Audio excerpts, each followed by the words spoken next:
Today on Pots and Trowels we're going to be sowing broad beans, which is brought to you with the support of Mr Fothergill's Cobra Garden and Darlac.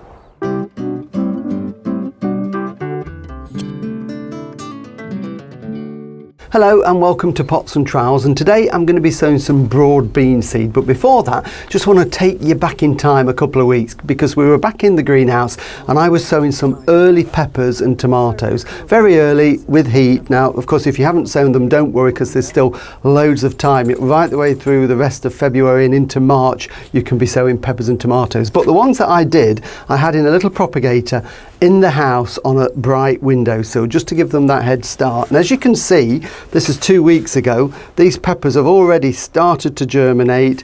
We can see them there just pushing through. There's the seed on the end of that lovely little seedling there. These are lovely strong seedlings, so these now need to be kept fairly warm, but not over warm. But the most important thing is plenty of light. You can probably see they're already starting to lean where they're on the windowsill. So what I do every day is just rotate them so it keeps them straight. They're not quite ready to prick out. I'm going to leave those a little while longer. But the tomatoes, they grow faster, and these are some Tigerella I did early. Nice seedlings there, but they do get drawn very quickly, do tomatoes. So if that happens, don't worry. I'll show you what to do. You need to take them out of the compost, because these are at the perfect stage to prick out. So I'm just going to loosen that to get the root out. So there we have our seedling. And then what I'm going to do is make a deep hole in this pot of compost. This is a 3.5 inch pot. Lower that down so the seed leaves are just above the surface, like that. And that's what you do with these slightly leggy seedlings. And then that needs to again be kept frost free in a really light position, otherwise it will get tall and leggy again. So I'll sort those out a little bit later on, because what I want to talk to you about is broad beans. Now broad beans are a lovely vegetable. It's one of those that I used to hate them because I've got childhood memories of them being leathery and quite bitter tasting, but they don't have to be like that. If you pick them when they're young, they are wonderful.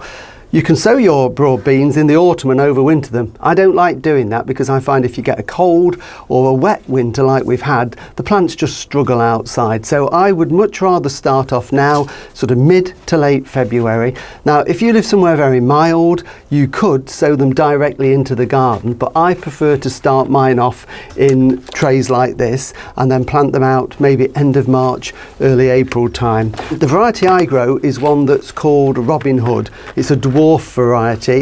You can get very tall ones, but they're going to need support and staking, whereas this one only grows to about 12 to 15 inches. So what's that, 30 to sort of 40 centimeters. So that's all it grows to. So it's self-supporting, and if you sow them now or over the next week or so, you'll be picking lovely fresh pods of those tasty green beans from late June through into July. And being dwarf, this is also a really good one, I find, for growing in containers. So even if you haven't got a garden, you've just got a patio or a balcony, then you can start some of these off and enjoy them from a nice pot. So what I'm going to do is just open the packet here. These are big seeds, so they're really easy to sow. Molly's just playing around on the floor, if you wondered what the noise is. I'm going to grow them in these 12-pack seed trays. These are some I've had before. I just keep using them, recycle them. And I'm just going to fill that with some compost, just a multi-purpose compost that I use for all my seed sowing and pricking out of seedlings, which is nice and fibrous, so it's not going to get too wet and waterlogged. And it really is simple. It's just a case, use a dibber or your finger, and I'm going to make a hole in each of the cells like this, and it's just a case of simply sowing one seed per cell. Now if you were doing them outside in containers, if it's nice and sheltered, what you could do is just sow them straight into the bigger containers, but I like to have plants to put into the garden. So there we can see we've got the seeds there, nice seeds there, and it's just a case of dropping one into each of the holes. So they've probably got about ½ an inch of compost above them. They're not that deep, these cells, so don't worry, they will be absolutely fine in there. And then all I'm going to do is just literally cover them over. I will give them a drink of water to moisten the compost to start the germination process. A label, of course, to remind me that this is broad bean Robin Hood. and then they need to go somewhere sheltered. You could put them outside against a sunny wall, or if you've got a cold frame, that's perfect. These are going to just say my greenhouse that's frost free, but they don't need a lot of heat to germinate. And then hopefully within a few weeks they'll push through and we'll have lovely strong plants to put out in the spring when the soil's warm, and they'll grow away really, really quickly. So now's a good time to be getting on with sowing broad beans.